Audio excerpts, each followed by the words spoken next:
જૂનાગઢમાં જોડા કચેરી ખાતે ટીપી સ્કીમ મુદ્દે વિરોધનો મામલો સામે આવ્યો છે. મનસુખભાઈ પટોડિયા આજે જૂનાગઢની અંદર ટીપી અંગેનું ધરણા પ્રદર્શનનો કાર્યક્રમ ચાલતો હતો. આજે છઠ્ઠા દિવસે જોડાની કચેરીએ ધરણા પ્રદર્શન કર્યા અને એની અંદર જે કંઈ માંગ હતી અમારી રજૂઆત હતી, રજૂઆતને ધ્યાનમાં આપીને જવાબ આપવાની વાત હતી. છેલ્લા 2 મહિનાથી જવાબ નહોતો મળતો. અમે ઘેરાવ કરી અને આજે દબાણ કર્યું એટલે અત્યારે ટીપીઓ આવી અને અમને અમારો જવાબ લેખિતમાં આપી ગયા છે અને મિટિંગ કરવા પણ તૈયાર થયા છે. આ ચેરમેને સોમમંગળમાં મિટિંગ કરવા માટેની ખાતરી આપી છે લેખિતમાં અને એ મિટિંગ કરશે. પછી અમારા જે કંઈ વાંધાઓ રજૂ થાય અને રજૂ કરેલા છે એના અનુસંધાને અમારી ટીપીની અંદર ખેડૂતોને અન્યાય થતા કે કાયદા રદ થાય તો જ અમારું આંદોલન સમેટા છે અને આગામી દિવસોની અંદર ઉગ્ર આંદોલન અમે કરવાના છીએ.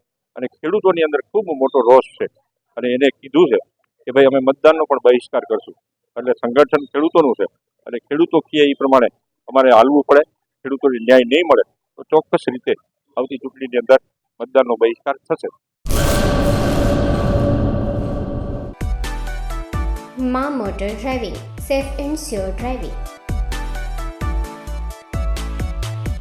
ડ્રાઇવિંગ એ શોખ સાથે આપની મોટી જવાબદારી પણ છે. અમારા ઇન્સ્ટ્રક્ટર દ્વારા સચોટ અને સરળ માર્ગદર્શન. આપની રોજની તાલીમની માહિતી મેળવીને શું અધુરાશ છે એના ઉપર પૂરું ફોકસ કરાય છે.